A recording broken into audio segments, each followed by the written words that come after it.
Hey, Walt and Mike here from StogieReview.com, coming from the 2013 famous smoke shop Cigarnival. This is our usual day one wrap-up, where we're just going to talk a little bit about what we experienced our first day here. This is a two-day event.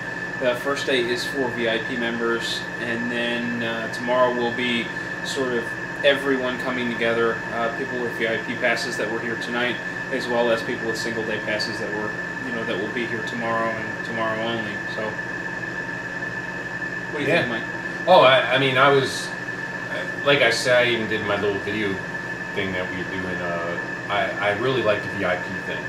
I wasn't too sure about it. Well, just to kind of clarify before people get a little confused, there's single-day tickets, which are for tomorrow.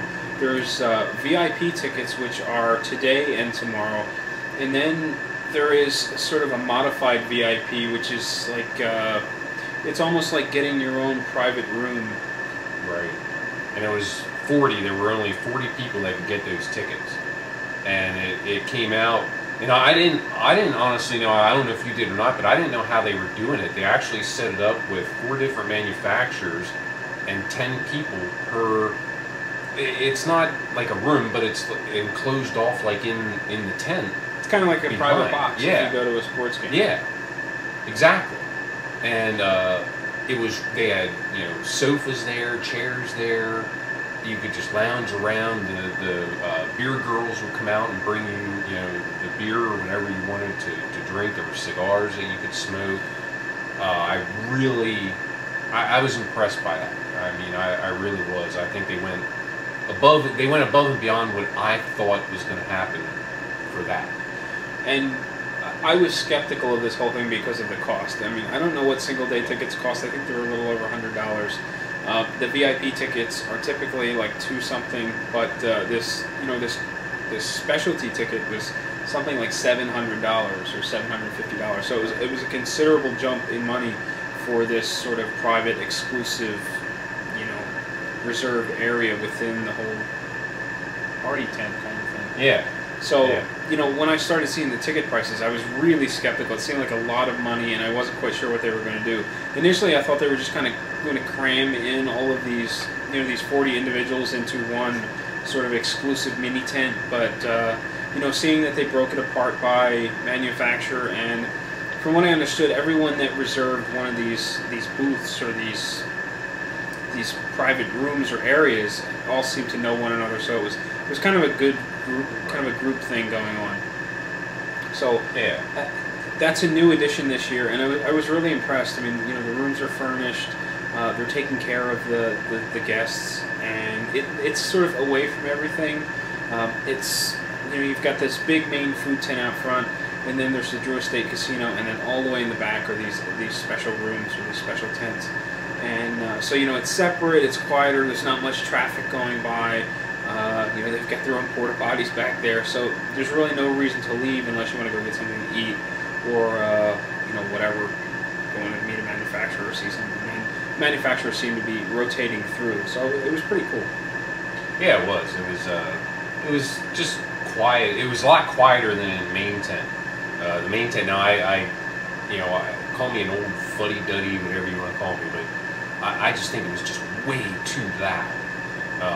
I know Walt and I we were trying to talk at the table, and we couldn't even talk to each other. We actually had to move and sit next to each other so we could even have a conversation. And that to me, it's just a little too much. Okay, let's put this into perspective. Okay, on my weekends, in my free time, I go to a gun range. I shoot guns. There's lots of people around shooting guns.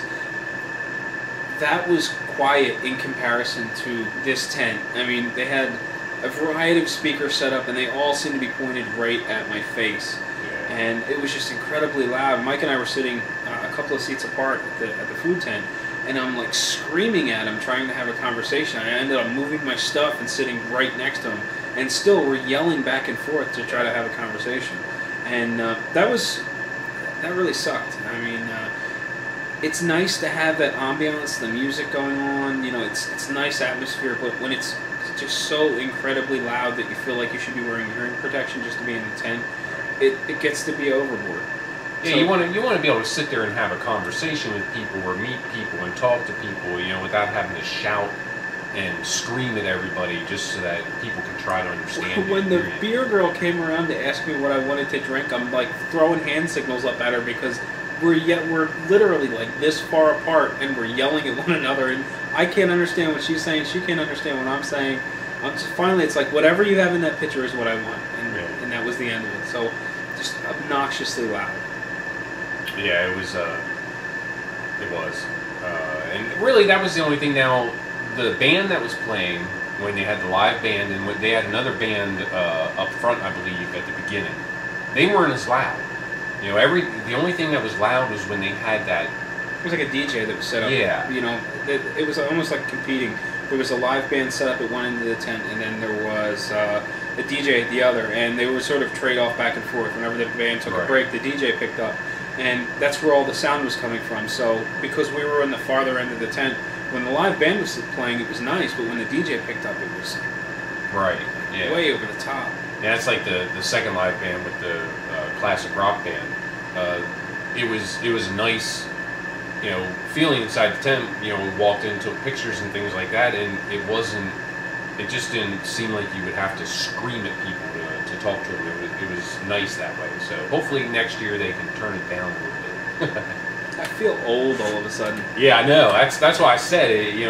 But if you go to a bar to drink and party and just sit around, shoot pool, scream at people, whatever, that's a great atmosphere. But this was more of a, cigars are more of a camaraderie type thing, I think. And that's where I wish, there would be more ability to go to a table and say, hi, how are you? Or somebody to come over to us and say, hey, and it just wasn't there. Yeah, and you know what? That was my one and only complaint. Everything else was, everything else was great. The atmosphere, the staff, even the weather. It was hot, but it wasn't obnoxious. There was a bit of a cold front that came through. It almost looked like it was going to start pouring, but the weather cooled off as it started getting dark, and it was really nice. There wasn't a ton of bugs flying around, which is really a problem this time of year, but everything just worked out really well. Plenty of beer? Yeah. As always, when Famous does these things,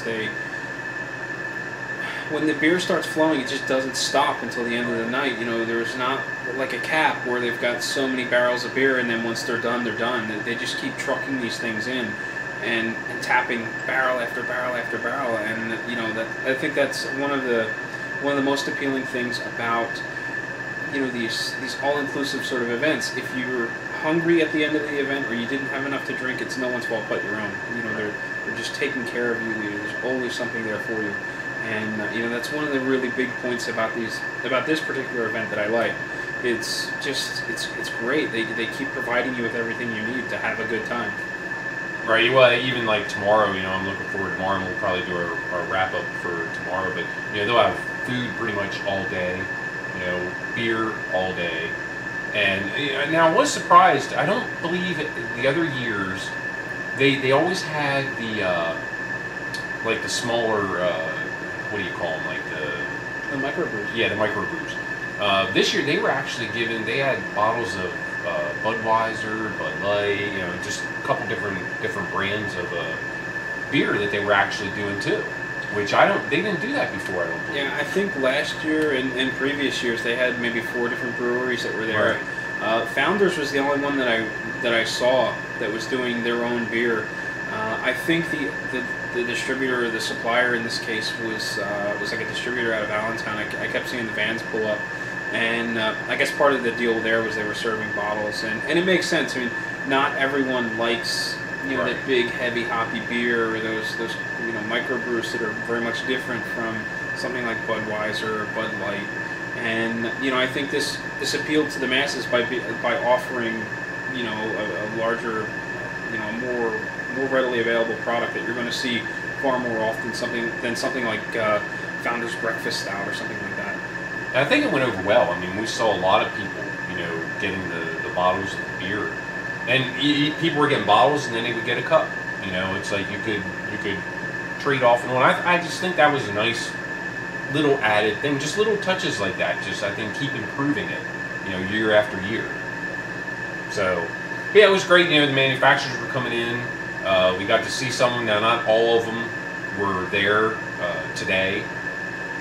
Tomorrow they will be, of course. But as they were coming in, you know, they were flying in, and they would stop over and, you know, hang out with people, talk to people, and it's always that way, you know, over here. It's nice, especially on the Friday, where there's not so many people. You can, you know, they can sit down, they can actually talk with the manufacturers. You can actually get to know the manufacturer of the cigars that you love and ask them questions, and they're more than willing to talk to you. Okay, so what about the food situation? I don't have a food allergy, so it didn't matter to me one bit. I thought the food was decent.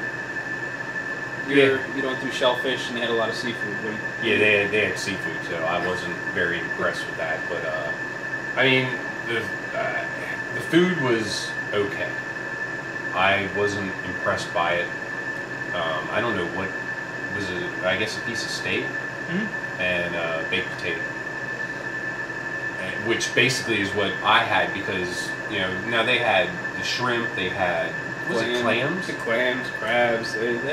You know, I just can't eat that stuff. So that would be Walt's area.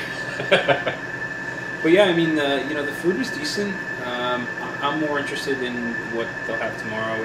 You know, it's more, you know, it's less dinner sort of food and more buffet kind of a thing. You know, they'll have hamburgers, hot dogs, you know, sausage, all, you know, anything quick and easy, you know, will be there tomorrow. Tonight was more like more of a dinner kind of an atmosphere. But yeah, the food was kind of decent. You know what I miss though? I miss the fact they did it. I can't remember if they did it last year or not. But I remember the one year. I'm not sure if you were up here with me or not, or that was the year I did it alone. They actually came around and brought you plates of food at the table. And I thought that was really nice, especially like for the VIP night. Now that was just on the Friday night that, you know, they brought everybody's dinner basically to the table, and you know, I think they brought like dishes of, you know, like a whole dish, say, of corn or whatever, and then you could just pass it around the table. I like that a lot better than having to fight through all the tables to try to get up and get some food or something. Just as a VIP type thing, I think that's a nice little feature that they did. I wish they would bring it back again.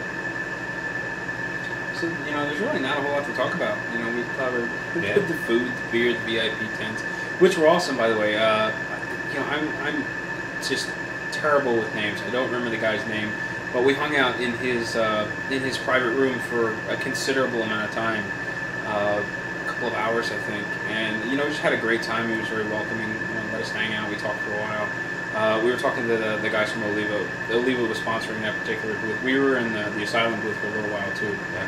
But yeah, I mean, really great group of guys. Very nice. You know, I just wish I was better with names. I could credit him for being such a nice host. And I got to meet Matt Booth. I never got to see Matt Booth in all these years, and I actually finally got to meet him. But it was saying some of the guys would come up to us, you know, and thank us for the reviews, you know, and thank everybody out there for watching us. I mean, it's great to do these type of things when, you know, people appreciate what you do, or even if they hate us. All right, well, that's going to do it for day one of the 2013 Famous Smoke Shop Cigarnival sort of event coverage. We'll be back tomorrow. We'll do a day two wrap up. You know, we'll talk about everything that goes on, just like we did today. We'll talk about the main event, and that'll kind of conclude the coverage. Of course, we'll have all the other stuff that goes along with it. Oh. You know, the Women of Cigar Fest and maybe some reviews and stuff. But I'm finishing out the night with a La Dueña. Just thought I'd tell everybody what we were smoking. Because everybody will ask, what are you smoking? This is an Illusione Epernay. Le Petit, I think it is. It's the small guy. That's going to do it. So, thanks for watching. We will be back again tomorrow. See you then.